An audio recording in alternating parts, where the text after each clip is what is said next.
Right, you all might have heard recently that Eurostar was in trouble. You know, the train service a group of Ramona MPs used in 2019 as a publicity stunt to go over to Brussels and try and block Brexit like the traitors that they are. Ian Blackford, a few Lib Dem MPs, couple of Labour, and even some Tories were part of it if memory serves.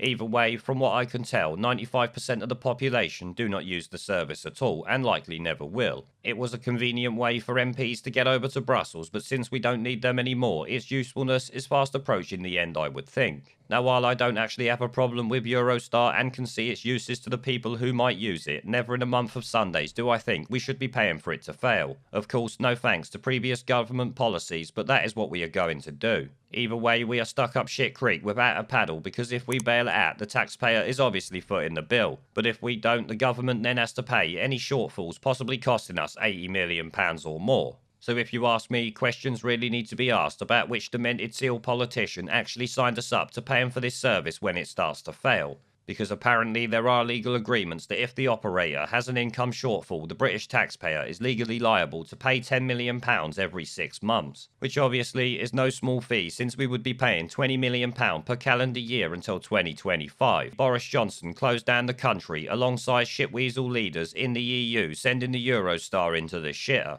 Now, personally, I think the money should be taken from the MPs who either made this deal in the first place or the ones sending the economy into the abyss, forcing us to bail out the bloody Eurostar.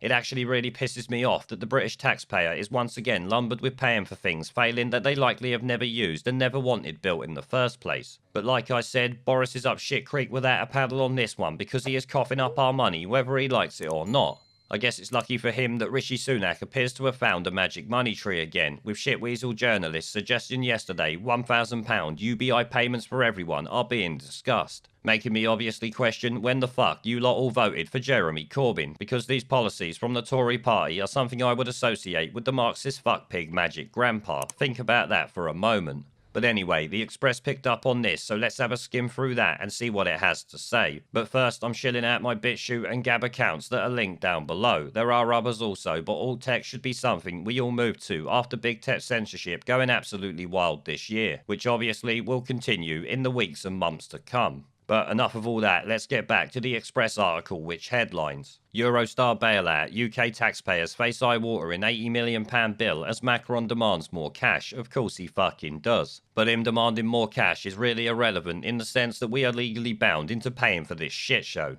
It says British taxpayers could be slapped with an eye-watering £80 million bill over the potential collapse of the Eurostar due to a complex legal agreement that has left the UK exposed to costs. Because obviously shitweasel politicians have put us in the position where that is a thing. Both UK and French transport officials are currently locked in talks to rescue the struggling rail operator, which has seen 95% fall in passenger numbers since the COVID-19 pandemic. Because that happens when governments lock everyone in their homes, what the fuck do you expect? It says the UK could be forced to cough up millions if a deal cannot be agreed, as a legal arrangement between the owner HSI and its operators currently allows for a shortfall of up to £10 million to be transferred to government-funded operator Southeastern every 6 months between now and 2025. So yep, another 4 years of paying them £20 million a year. That is, of course, if we don't bail them out. Which is the best option on this one? Who fucking knows? Either way, we're in a shit position thanks once again to politicians, both new and old. It goes on, Commons Transport Select Committee Chairman and Tory MP Hugh Merriman urged the UK and French government to make a joint commitment to support Eurostar instead. Of course he did. He said last week that we simply cannot afford to lose Eurostar, as it's unique in offering an environmentally friendly direct connection to mainland Europe. Yeah, and I would at least partially agree with him on some of that there, but not if it's making money. We certainly shouldn't be keeping it. It shouldn't be taxpayer funded at the end of the day. Stick that right up your ass. Nationalised rail is essentially what Jeremy Corbyn was asking for in 2019. Did you guys vote for him? Because that's what these tosspots are calling for here.